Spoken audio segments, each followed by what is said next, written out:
The true chill that night didn't come from the lake. It came from an old logbook.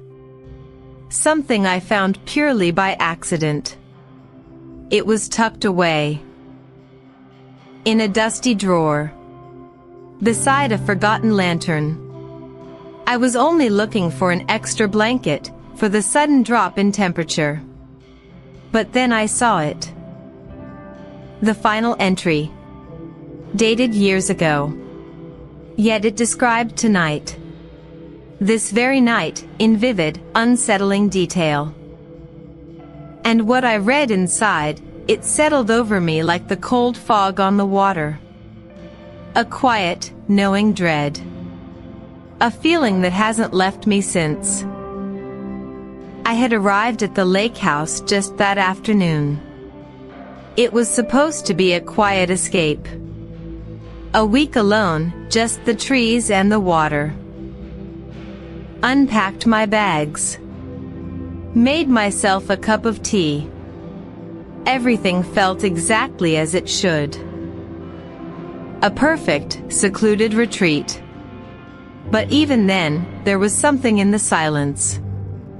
A little too deep. A little too watchful. The kind that makes the small hairs on your arms prickle, even in a warm room. Later, as dusk settled, I heard a faint creak upstairs. A single, distinct sound, like a footstep. I paused, listening. Nothing. Just the old house settling, I told myself. Or maybe the wind.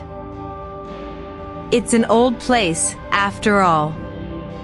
These old houses, they make their own noises. A loose board, a draft. Nothing to worry about. I dismissed it, turned back to my book. But it had snagged my attention, just for a moment. I tried to settle into my evening routine.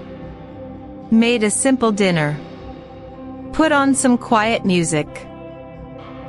But the words from the logbook kept replaying in my mind. The specific details of this night. It felt personal. Like a story being told about me, but one I hadn't lived yet. The house, which had felt cozy just hours before, now felt like a stage. Or a trap. The silence outside pressed in, heavy and thick. I picked up the logbook again. Reread the final entry, my finger tracing the faded ink. And then I saw it. A detail. So specific. So impossible. It mentioned the new blue ceramic mug, chipped at the rim, sitting by the window. My blue mug. The one I'd just bought this afternoon. The one I'd accidentally chipped on the counter. The one I'd placed on the sill only an hour ago. It was impossible. He couldn't have known. Not years ago. No, it had to be a coincidence. A common mug. Chipped mugs are everywhere. Maybe the previous tenant had a similar mug, years ago. Maybe the description was just vague enough.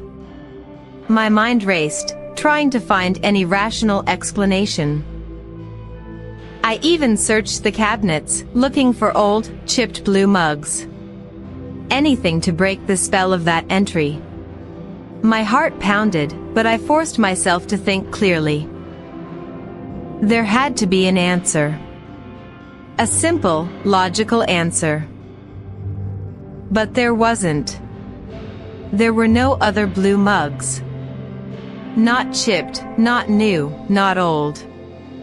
And the logbook wasn't just vague. It described the specific shade of blue, the exact location of the chip. It even mentioned the faint coffee stain on the inside. A stain I'd made that morning. My rationalizations crumbled. One by one. Leaving behind a stark, terrifying truth. This wasn't coincidence. This was precise.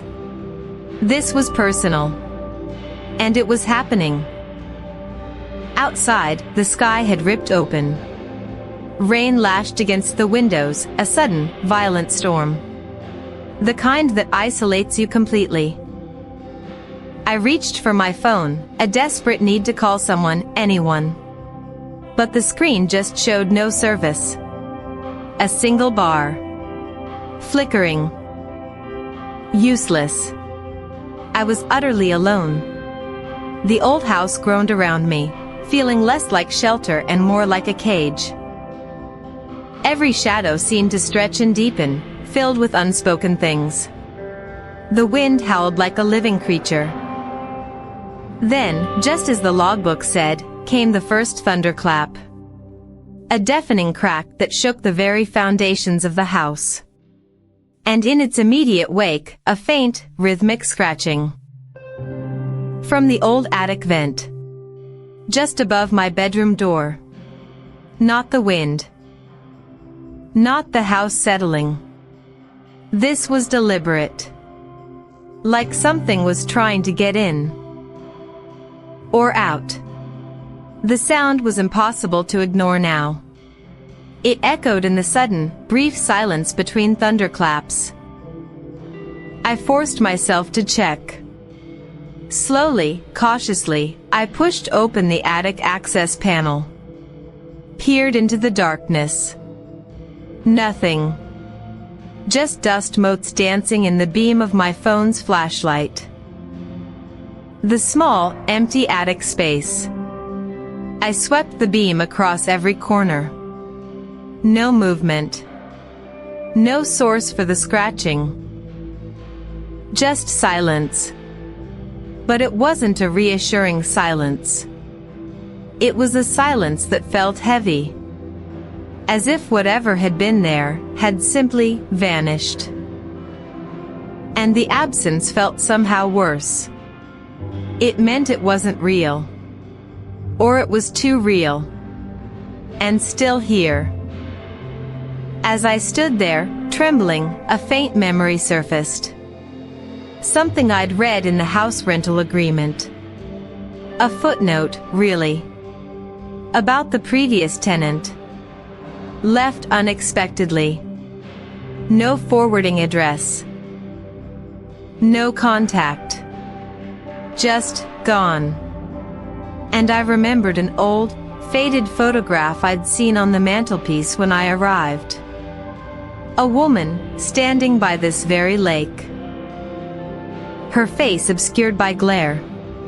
Now, looking at that last logbook entry again, at the frantic, looping handwriting, it wasn't just a prediction. It was a plea. A warning. And a trap. She hadn't left. She was still here. Writing. And then, the final line from the logbook. You'll see your own reflection, distorted, in the mirror. And hear a whisper, "Welcome home." I found myself in the bathroom, drawn by some unseen pull. The mirror was fogged, but not from steam. It was cold. I wiped a patch clear. And there it was. My own face, but not quite. Distorted. Older. And then, a faint, dry whisper, clear as day, right beside my ear. "Welcome home." And as I stood there, utterly paralyzed, I felt a familiar urge. A quiet, knowing dread. And the need to write it all down. For the next one. Just like me.